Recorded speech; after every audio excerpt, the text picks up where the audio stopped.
नमस्कार दोस्तों। आज हम डिस्कस करेंगे इंडिया के most sensitive news Atiq Ahmed के असैसिनेशन के बारे में, जो इंडिया का मोस्ट वांटेड गैंगस्टर था, जिसका साम्राज्य यूपी से लेकर पाकिस्तान के आईएसआई तक और टेररिस्ट ग्रुप लश्कर ई तोयबा के साथ था।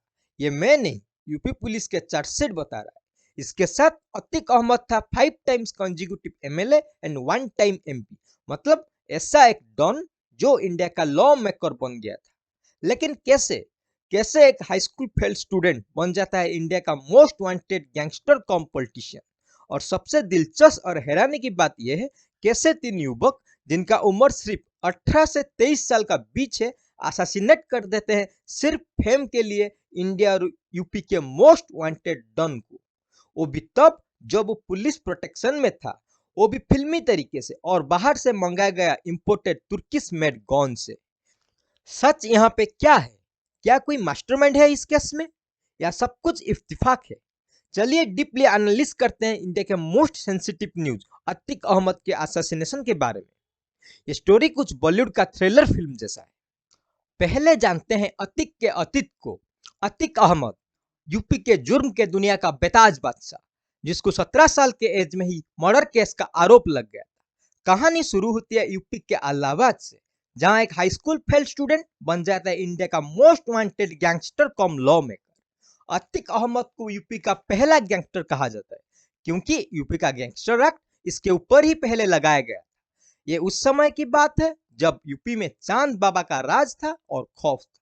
पुलिस भी चांद बाबा से डर रहे थे। इस समय जुर्म के दुनिया में कदम रखता है अतीक अहमद। कोयला चोरी से जुर्म के दुनिया में एंट्री करता है अतीक। इसके बाद अपने साम्राज्य को बढ़ाते हुए पहुंच जाता है train parts making tender fixing तक, जहां केवल उसको ही टेंडर मिलता है जिसको अतीक चाहता है। इस तरह उसका क्राइम का लिस्ट बढ़ता गया। Kidnapping, murder, illegal land grabbing आदि अनेक संगीन 100 से भी ज्यादा एलिगेशन बढ़ता गया अतीक अहमद के ऊपर। लेकिन सिर्फ एलिगेशन था, कोई गवाह और प्रूफ नहीं था। 10 हाईकोर्ट जजेस भी उसका बेल एप्लीकेशन हियरिंग सुनने में मना कर दिए थे। इस तरह साफ पता चलता है कि अतीक अहमद का अर्थ था खौफ। 1989 में अपने साम्राज्य को और विस्तार करने के लिए पॉलिटिक्स में ज्वाइन करता है अतीक, और 5 टाइम्स कंजिक्यूटिवली एमएलए भी रहता है।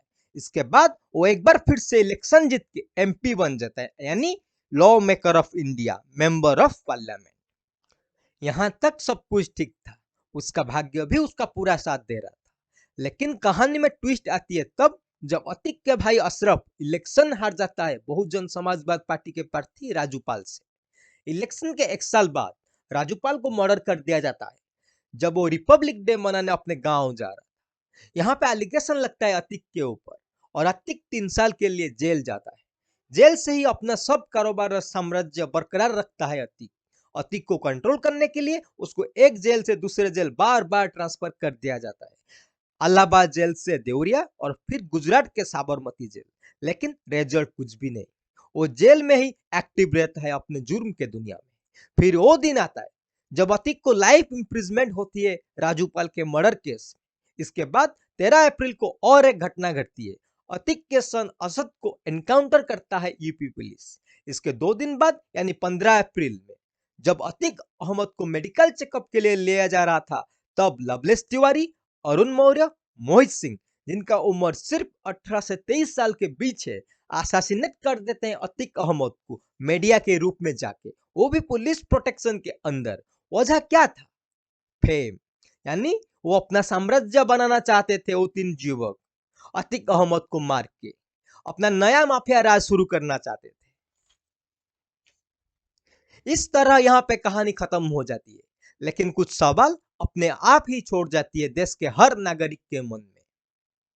चलिए जानते हैं आज वो सवाल के बारे में।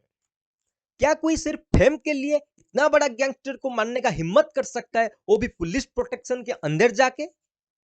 कैसे ये 3 युवक अतीक अहमद को पॉइंट ब्लैंक रेंज में शूट करते हैं?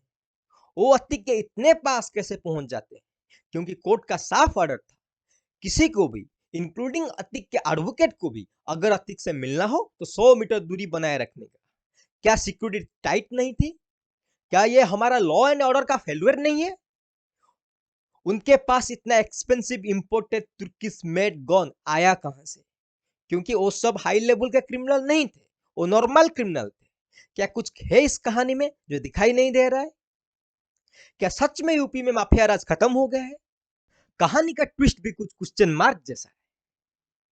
आप सब समझ गए होंगे, क्योंकि समझदार को इशारा काफी है। नेक्स्ट वीडियो में मिलते हैं और एक इंपॉर्टेंट मैटर के साथ। Share and subscribe. जय हिंद।